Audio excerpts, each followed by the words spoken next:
২৪-এর ৫ই আগস্ট ছাত্র জনতার অভ্যুত্থানে পদত্যাগ করে ভারতে পালিয়ে গেছেন স্বৈরাচারী সাবেক প্রধানমন্ত্রী শেখ হাসিনা।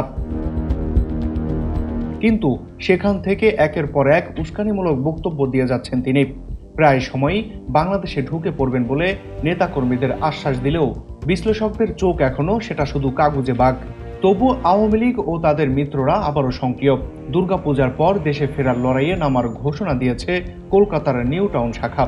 দীর্ঘ 15.5 বছর গুম খুনের মতো মানবতা বিরোধী অপরাধ পাশ কাটিয়ে হাসিনাকে প্রাসঙ্গিক করার অপচেষ্টায় ব্যস্ত ভারত ও তার প্রক্সিগুলো।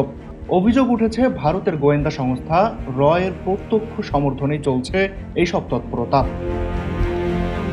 সম্প্রতি দিল্লিতে অনুষ্ঠিত এক সম্মেলনে ভারতের পশ্চিমবঙ্গের দ্বিতীয় সারির কমিউনিস্ট নেতা গৌতম রায় শেখ হাসিনার জীবনের সরলতা নিয়ে প্রশংসা করেন। তিনি দাবি করেন ৩৪ বছর রাজনৈতিক জীবনে কাজের চাপে হাসিনা নাকি দুপুরে ভাত খাওয়ার সুযোগই পাননি, চা আর বিস্কুটেই কাটিয়েছেন বেশিরভাগ সময়। এমনকি তাকে সুফিয়া কামাল, সুচিত্রা মিত্র ও গৌরী আয়ুবের মতো নারীদের সঙ্গে তুলনা করেন তিনি। শুধু সম্মেলন নয়, ডিজিটাল মাধ্যমেও চলছে প্রচারণা। অভিযোগ, পশ্চিমবঙ্গের একটি ওয়েব পোর্টাল কোটি টাকা নিয়ে নিয়মিত আওয়ামীপন্থী কন্টেন্ট প্রচার করছে। পাশাপাশি অর্থ দিয়ে অসংখ্য ফেসবুক ইনফ্লুয়েন্সারকে ব্যবহার করা হচ্ছে হাসিনার পক্ষে জনমত তৈরির জন্য।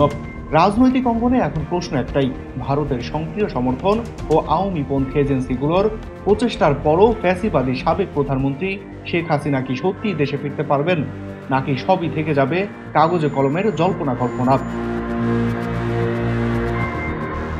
মাহাদি হাসান বিয়ান, পিপল ভয়েস টেলিভিশন, ঢাকা।